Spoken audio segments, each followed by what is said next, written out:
কিন্তু ওই কোনো এক মাসে নাজিল হয়েছে, সেই 610 খ্রিস্টাব্দে নবী সাল্লাল্লাহু আলাইহি সাল্লামের বয়স যখন 40 তখন। কিন্তু এরপরে তো 1450 বছর চলে গেছে। 1450 বছর ধরে যতবার রমজান ফিরে ফিরে আসে ততবার কোরআন রমজানকে দামি বানায় দিয়েছে। তাহলে কোরআন যদি রমজানকে দামি বানায়, কোরআন যদি শবে কদরকে দামি বানায়, কোরআন যদি হাফেজে কোরআনকে দামি বানায়, কোরআন তোমারও দামি বানাবে, রমজান তোমাকেও দামি বানাবে। তুমি কদর করো, তুমি কদর করো ভাইয়া। রমজানে ঘুরে দাঁড়াও, রমজানে পরিবর্তনের ফিকির করো। আমার বাপ, আমার ভাই, আমার ছেলেরা, নিজেদেরকে রহম করো, রমজান সুন্দর করো, রমজানে গুনাহ ছেড়ে দাও, রমজানে আল্লাহর ইবাদতে লাগাও। 20 রাকাত তারাবি পূর্ণ পড়ো, প্রতিদিন রোজা ঠিক মতো রাখো, বরকত হবে। 5 ওয়াক্ত নামাজ জামাতে পড়ো ভাইয়া। কেন নষ্ট হইলা? খেয়ে তোমারে মূল্যায়ন করে। তোমার এই চুল, তোমার এই প্যান্ট কোন ছাগলে দেখে?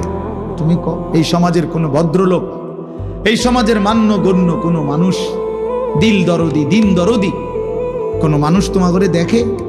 কেউ কোনোদিন তোমারে ডাকছে কোনোদিন যে বাবা তোমার এই অসাধারণ চুলের জন্য তোমারে ধন্যবাদ?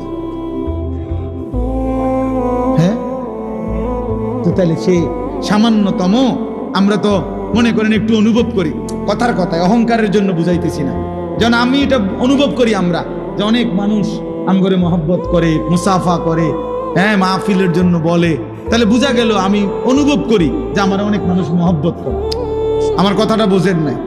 অনেক মহব্বতের যে কি পরিমাণ যন্ত্রণা, এগুলো এই নজরুল মোহাম্মদ এগুলো দেখলেই বোঝা যথেষ্ট। গমে আশিকি তেরা শুকরিয়া, এইটার অর্থ এইটা।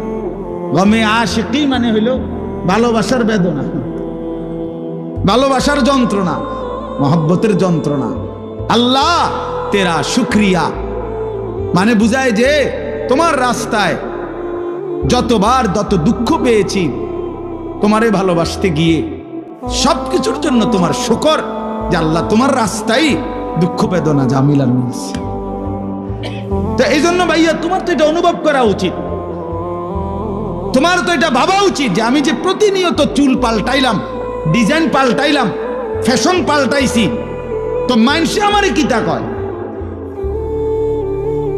আমি তো অনেক সময় বলি যে তোমাদের সমবয়সী ছেলেরা যখন তোমারে বলে দোস্ত তোরে সেরকম লাগে, তো তুই জিগাও না কা কি রকম? আমিও তো মানছি তোরে সেরকম লাগে, কিন্তু সেটা কেডা?